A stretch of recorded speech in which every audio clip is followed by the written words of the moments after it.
Mao ni akong mga manok guys nga gi-cross ko ni siya sa native chicken o manok Bisaya o sa Shamo Asil. Kayo pulos lang gyud pod og pulos lang sa Bisaya guys. Native nga Bisaya gyud nga manok. Gahay dugay kay padagkoon guys. Aptan tag siyam pagpadagko. Maning i-crossbreed siya dili kay siya dagko. Dili pod kay siya gagmay igo ra gyud. Ang tandang namo guys, ang laki namo. Kini siguro yung malaki nakita ninyo burag nanis mga 3 kilo. Yan, nasan may mga pure good nga native chicken guys kan. Kinay. Kini pure gini sila nga native chicken.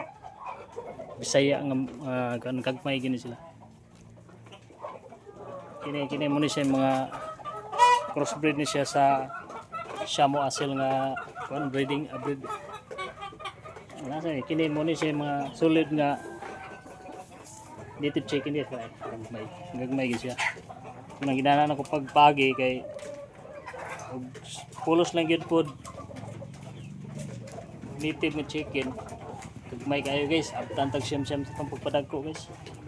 Kita ka bawi dayon.